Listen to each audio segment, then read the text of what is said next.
CD 6. The jeweller turned the gold slowly over the tiny anvil, tapping the last strangely cut diamond into place. "From the troll's tooth, you say?" he muttered, squinting closely at his work. "Yes," said Cohen, "and as I say, you can have all the rest." He was fingering a tray of gold rings. "Very generous," murmured the jeweller, who was dwarfish and knew a good deal when he saw one. He sighed. "Not much work lately?" said Cohen.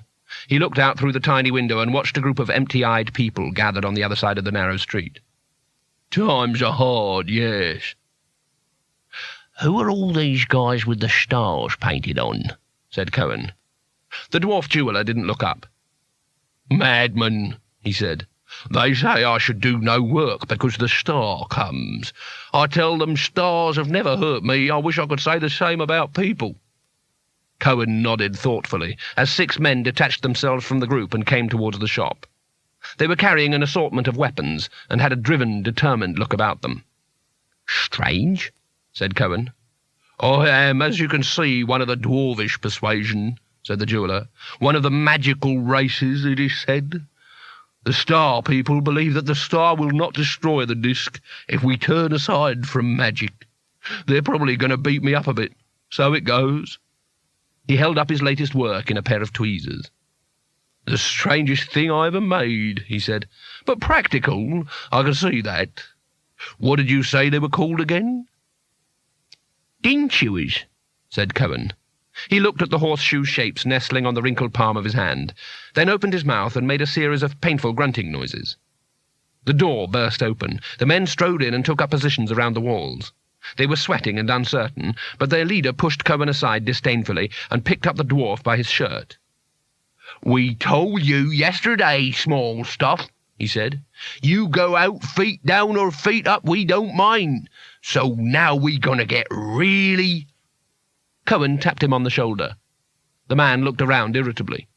"What do you want, Grandad?" he snarled. Cohen paused until he had the man's full attention, and then he smiled. It was a slow, lazy smile, unveiling about 300 carats of mouth jewellery that seemed to light up the room.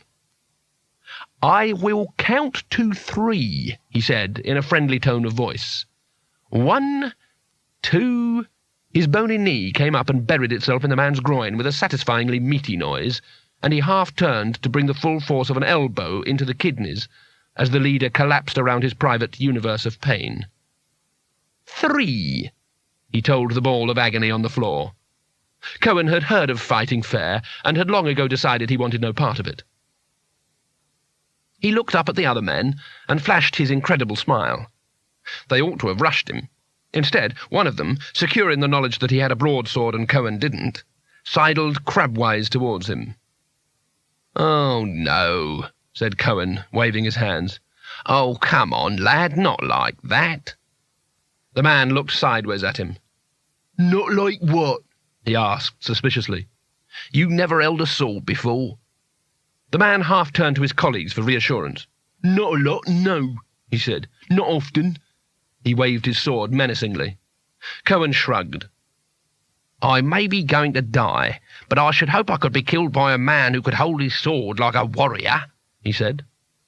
The man looked at his hands. "Looks all right," he said doubtfully.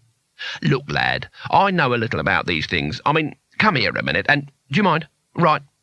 Your left hand goes here, around the pommel, and your right hand goes, that's right, just here, and the blade goes right into your leg." As the man screamed and clutched at his foot, Cohen kicked his remaining leg away and turned to the room at large. "This is getting fiddly," he said. "Why don't you rush me?" "That's right," said a voice by his waist. The jeweller had produced a very large and dirty axe, guaranteed to add tetanus to all the other terrors of warfare. The 4 men gave these odds some consideration and backed towards the door. "And wipe those silly stars off," said Cohen. "You can tell everyone that Cohen the Barbarian will be very angry if he sees stars like that again, right?" The door slammed shut. A moment later the axe thumped into it, bounced off, and took a sliver of leather off the toe of Cohen's sandal. "Sorry," said the dwarf. "It belonged to my